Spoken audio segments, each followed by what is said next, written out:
Hey guys, we are back and we are ready to make some spaghetti sauce.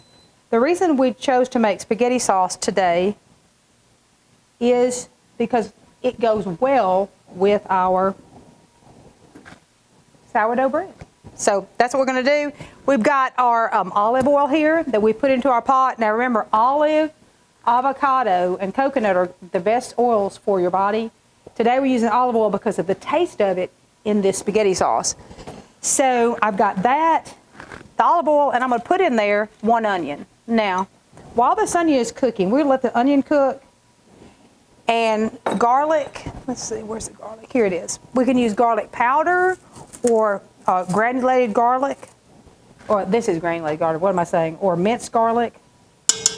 So we'll just let that cook. And while that's cooking, I want to talk to you about something.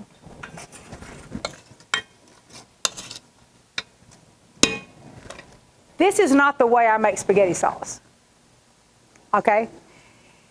Ricky has a garden. All our married life, we've had a garden. All his life, he had a garden. I did not growing up. But his mom and dad always had a garden, and of course, Ricky always had to work it. And then when we married, we began to eat things out of the garden. Years ago, someone gave me a recipe for spaghetti sauce, for canned, jarred spaghetti sauce. Now, this is a jar of tomatoes. This is not a jar of spaghetti sauce. And I should have brought one. When I teach the class, I'm going to bring one to give away. But I make spaghetti sauce every summer. And it starts with a half a bushel of tomatoes. And it calls for a bunch of other stuff. And when I make it, it takes me all day to make it. And let me turn this down. And I then put it in cans, and I process it, and we eat that all winter long. We have 4 children, and for each of the children, I try to do 6 to 12 jars. Because they love it and I love it. Why? Because spaghetti sauce you can use for a spaghetti, obviously, and if it's in a jar, you don't have to thaw it out like it's not in the freezer. It's not taking up freezer space. And you can just dump it. You get home from work and you're like, I'm too tired to fix anything, but I ain't got the money to eat out. Hey, what am I going to do? You just cook up some meat if you like meat in it. If you don't put it in there. And you pour it in with your spaghetti sauce, you dump it in there. By the time the pasta is done, your spaghetti sauce is done. Well, for this class, I wanted the same taste as the spaghetti sauce that I make. So I took the recipe and I adapted it for one recipe's worth of spaghetti sauce. And so this is actually my spaghetti sauce, but it's not the canned one that I make. I turned this off. It is just enough for one. So hang in there with me, and we are going to make this.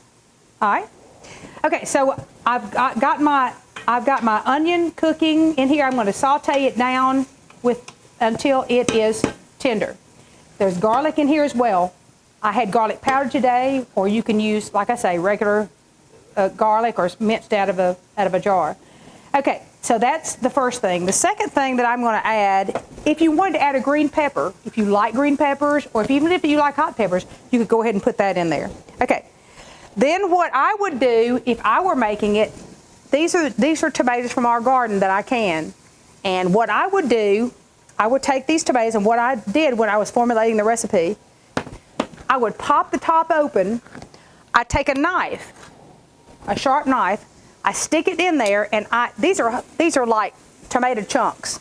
That's the way I put them up. And I would just, since they're already cooked and soft, I would just break them up, and then I would dump them in there. But I wanted to formulate this recipe for people who don't have access to that. So we are using, this is a 32. This is a quart. This is 32 ounces. This is what you can buy at the store, and sizes have shrunk. So this is a 28-ounce can of crushed tomatoes. Now, if it were me, I would use crushed, or you could use whole and break them up like I broke those up. And we're going to let those cook for a little bit. And let me make sure that's right. We're going to let that cook for a little minute, and then we'll be back in just a minute. We had our oil, we cooked our onion and garlic in that, and I added 2 of these cans. This is crushed tomatoes, but you can add any kind of tomatoes you want to, and I brought it to a boil. And now I'm ready to add the other ingredients.